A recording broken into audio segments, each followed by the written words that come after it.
ओम शांति। आज 12 दिसंबर 2024 आज की साकार मुरली के अनमोल मधुर महावाक्य सुनेंगे। मीठे मीठे बाबा के मीठे बच्चे, यह पढ़ाई जो बाप पढ़ाते हैं इसमें अथाह कमाई है। ये पढ़ाई जो बाप पढ़ाते हैं इसमें अथाह कमाई है। इसलिए पढ़ाई अच्छी रीति पढ़ते रहो, लिंक कभी ना टूटे। आज की मुरली का प्रश्न है, जो विनाशकाली विपरीत बुद्धि है उन्हें तुम्हारी किस बात पर हंसी आती है? उत्तर है, तुम जब कहते हो अभी विनाश काल नजदीक है तो उन्हें हंसी आती है। तुम जानते हो बाप यहाँ बैठे तो नहीं रहेंगे। बाबा कहते तुम जानते हो बाप यहाँ बैठे तो नहीं रहेंगे। बाप की ड्यूटी है पावन बनाना। जब पावन बन जाएंगे तो यह पुरानी दुनिया विनाश होगी, नई आएगी। यह लड़ाई है ही विनाश के लिए, ये लड़ाई है ही विनाश के लिए। तुम देवता बनते हो तो इस कलयुगी छी सृष्टि पर आ नहीं सकते। ओम शांति। रूहानी बाप बैठ रूहानी बच्चों को समझाते हैं। बच्चे समझते हैं हम बहुत ना समझ बेसमझ बन गए थे। माया रावण ने बेसमझ बना दिया था। यह भी बच्चे समझते हैं कि बाप को जरूर आना ही है, जबकि नई सृष्टि स्थापन होनी है। त्रिमूर्ति का चित्र भी है, त्रिमूर्ति का चित्र भी है। ब्रह्मा द्वारा स्थापना, विष्णु द्वारा पालना, शंकर द्वारा विनाश। क्योंकि करण करावण हार तो बाप है ना, एक ही है जो करता है और कराता है। पहले किसका नाम आएगा? बाबा पूछ रहे हैं, पहले किसका नाम आएगा? जो करता है, फिर जिस द्वारा कराते हैं। करण करावण हार कहा जाता है ना। ब्रह्मा द्वारा नई दुनिया की स्थापना कराते हैं, ब्रह्मा द्वारा नई दुनिया की स्थापना कराते हैं। ये भी बच्चे जानते हैं। बाबा कहते हमारी जो नई दुनिया है जो हम स्थापन कर रहे हैं, इसका नाम ही है देवी देवताओं की दुनिया। सतयुग में ही देवी देवता होते हैं, किसी और को देवी देवता नहीं कहा जाता। बाबा कहते वहाँ मनुष्य होते नहीं, है ही एक ही देवी देवता धर्म, दूसरा कोई धर्म ही नहीं। बाबा कहते अभी तुम बच्चे स्मृति में आए हो कि बरोबर हम देवी देवता थे। निशानियाँ भी हैं इस्लामी, बोधि, क्रिश्चन। इस्लामी, बोधि, क्रिश्चन आदि सब की अपनी अपनी निशानी है। हमारा जब राज्य था तो और कोई नहीं था, अभी फिर और सभी धर्म हैं। हमारा देवता धर्म है नहीं। गीता में अक्षर बड़े अच्छे अच्छे हैं, परंतु कोई समझ नहीं सकते। बाप कहते हैं विनाश काले विपरीत बुद्धि और विनाश काले प्रीत बुद्धि। विनाश तो इस समय ही होना है, विनाश तो इस समय ही होना है। बाप आते भी हैं संगम युग पर, जबकि चेंज होती है। बाप तुम बच्चों को बदले में सब कुछ नया देते हैं। वह सोनार भी है, शिव बाबा सोनार भी है, धोबी भी है। सोनार भी है, धोबी भी है, बड़ा व्यापारी भी है। बिरला ही कोई बाप से व्यापार करे, बिरला कोई बाप से व्यापार करे। इस व्यापार में तो अथाह फायदा है। पढ़ाई में फायदा बहुत होता है, महिमा भी की जाती है कि पढ़ाई कमाई है, वह भी जन्म जन्मांतर के लिए कमाई है। तो ऐसी पढ़ाई अच्छी रीति पढ़नी चाहिए ना। और पढ़ाता भी बहुत सहज हूँ। बाबा कहते सिर्फ एक हफ्ता समझकर फिर भल कहाँ भी चले जाओ। एक हफ्ता समझ कर पढ़ाई पढ़ कर भले ही कहीं भी चले जाओ, तुम्हारे पास पढ़ाई आती रहेगी, अर्थात मुरली मिलती रहेगी, तो फिर कभी लिंक नहीं टूटेगा। बाबा कहते यह है आत्माओं की परमात्मा के साथ लिंक। गीता में भी यह अक्षर है, विनाश काले विपरीत बुद्धि विनशंति, प्रीत बुद्धि विजयंती। तुम जानते हो इस समय मनुष्य एक दो को काटते मारते रहते हैं, इन जैसा क्रोध व विकार कोई में होता नहीं। बाबा कहते ये भी गायन है कि द्रौपदी ने पुकारा, बाप ने समझाया, तुम सब द्रौपदियां हो। भगवानुवाच, बाप कहते हैं बच्चे अब विकार में नहीं जाओ, मैं तुमको स्वर्ग में ले चलता हूँ, तुम सिर्फ मुझ बाप को याद करो, अब विनाश काल है ना, किसकी भी सुनते नहीं।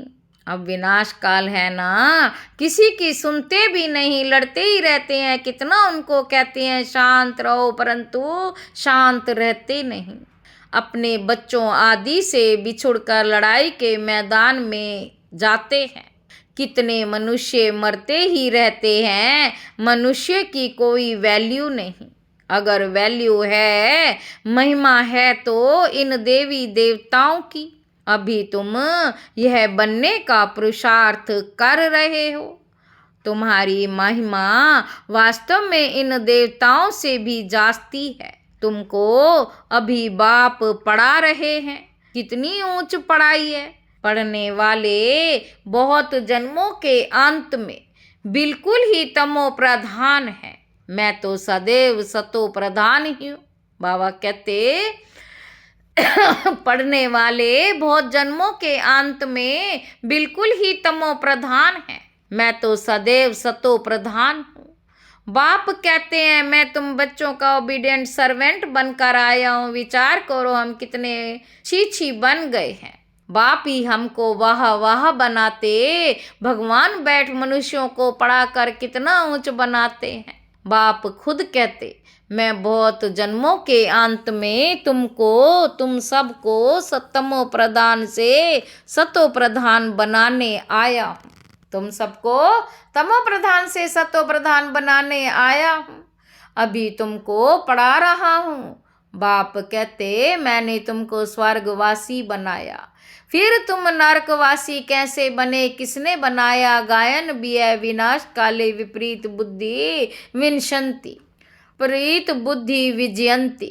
फिर जितना जितना प्रीत बुद्धि रहेंगे, अर्थात बहुत याद करेंगे, उतना सारा तुम्हारा ही फायदा है। लड़ाई का मैदान है ना, कोई भी ये नहीं जानते कि गीता में कौन सी युद्ध बताई है।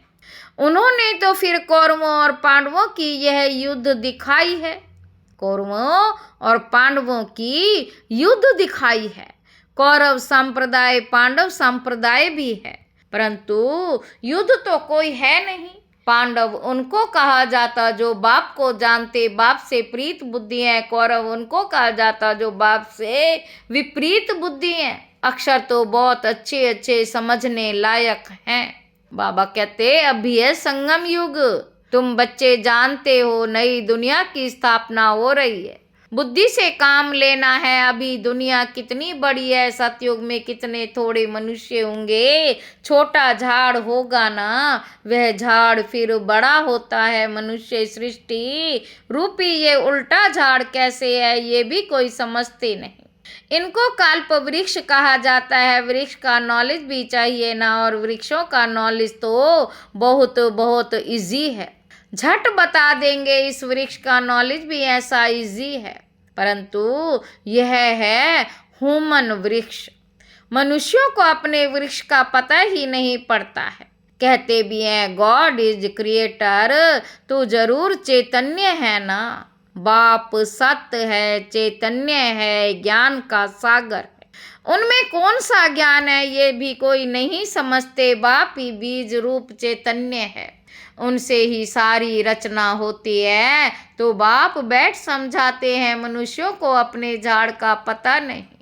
और झाड़ों को तो अच्छी रीति जानते हैं। झाड़ का बीज अगर चैतन्य होता तो बतलाता ना, परंतु वह तो है जड़।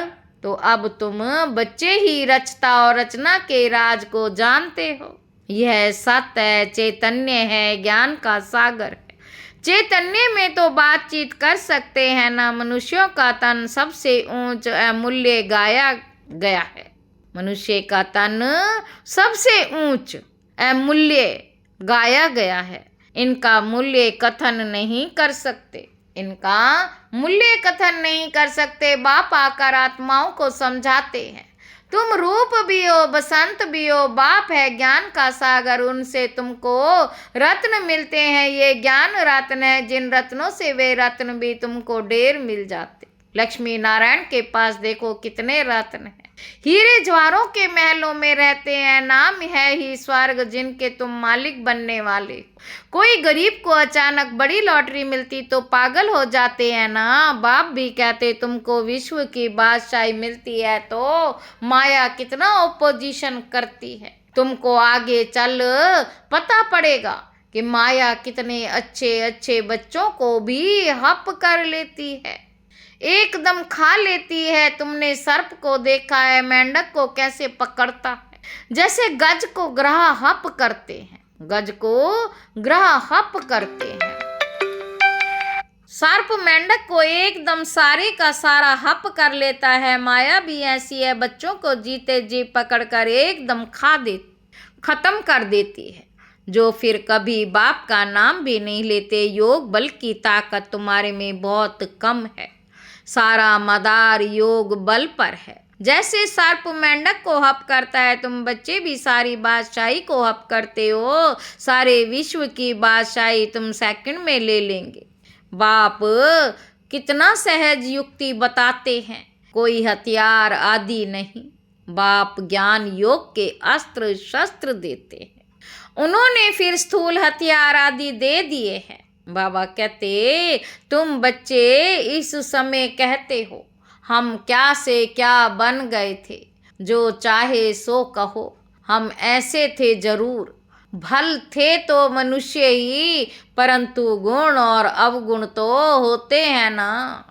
देवताओं में देवी गुण हैं, इसलिए उन्हों की महिमा गाते हैं। देवी देवताओं में देवी गुण हैं, इसलिए उन्हों की महिमा गाते हैं। आप सर्व गुण संपन्न, हम निर्गुण, हारे में कोई गुण नहीं।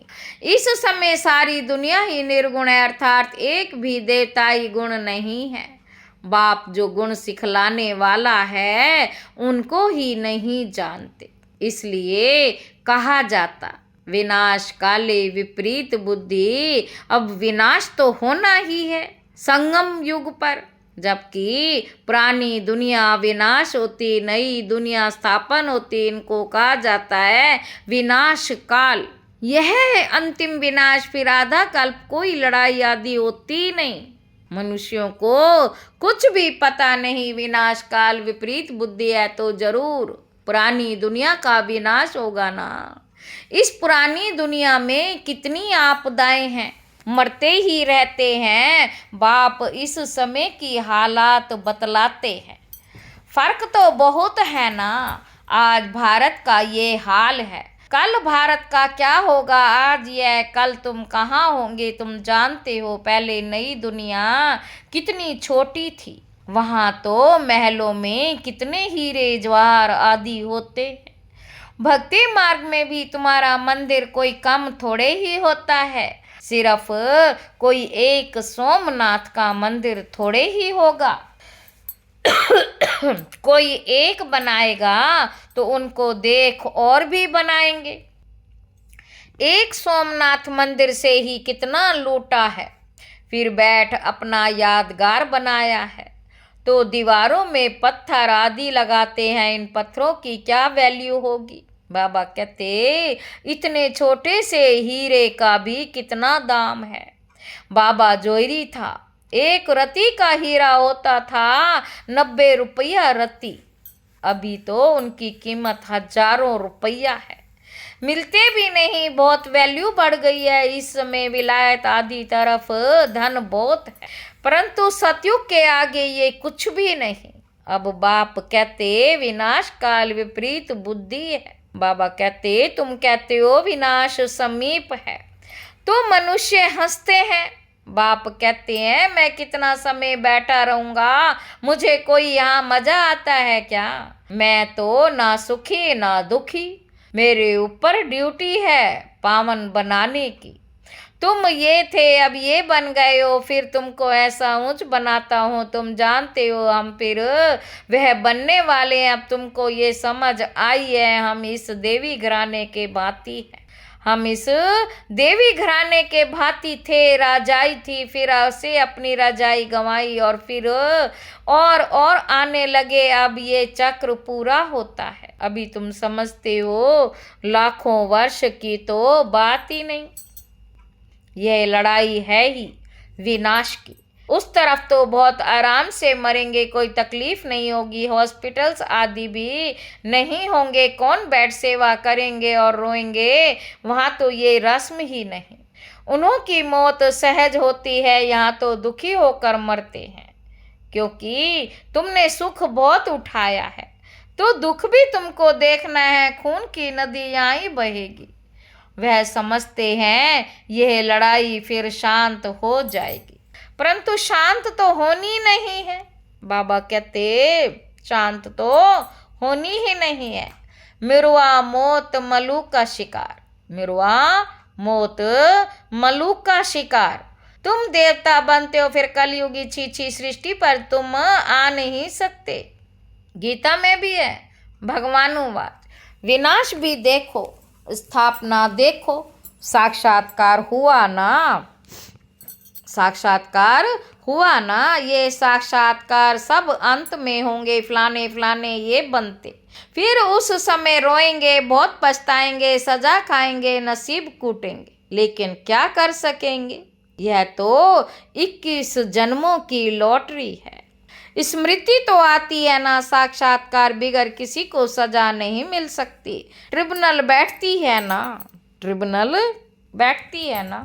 अच्छा, मीठे मीठे सिक्के लदे बच्चों प्रति माता पिता बाप दादा का याद प्यार और गुड मॉर्निंग। रूहानी बाप की रूहानी बच्चों को नमस्ते। हम रूहानी बच्चों की रूहानी बाप दादा को याद प्यार और गुड मॉर्निंग। नमस्ते बाबा, नमस्ते, शुक्रिया बाबा, शुक्रिया। धारणा के लिए मुख्य सार। पहला पॉइंट है स्वयं में ज्ञान रत्न धारण कर रूप बसंत बनना है। ज्ञान रत्नों से विश्व के बादशाही की लॉटरी लेनी है। दूसरा पॉइंट है इस विनाश काल में बाप से प्रीत रखकर एक की ही याद में रहना। ऐसा कोई कर्म नहीं करना जो अंत समय में पछताना पड़े या नसीब कूटना पड़े। वरदान है सदा स्नेही बन। उड़ती कला का वरदान प्राप्त करने वाले निश्चित विजयी निश्चिंत भाव, निश्चित विजयी निश्चिंत भाव। स्नेही बच्चों को बाप दादा द्वारा उड़ती कला का वरदान मिल जाता है। उड़ती कला द्वारा सेकंड में बाप दादा के पास पहुंच जाओ तो कैसे भी स्वरूप में आई हुई माया आपको छू नहीं सकेगी। परमात्म छत्र छाया के अंदर माया की छाया भी नहीं आ सकती। स्नेह मेहनत को मनोरंजन में परिवर्तन कर देता हूँ। स्नेह हर कर्म में निश्चित विजयी स्थिति का अनुभव कराता है। स्नेह हर कर्म में निश्चित विजयी स्थिति का अनुभव कराता है। स्नेही बच्चे हर समय निश्चिंत रहते हैं। स्लोगन है नथिंग न्यू की स्मृति से सदा अचल रहो तो खुशी में नाचते रहेंगे। अच्छा, ओम शांति।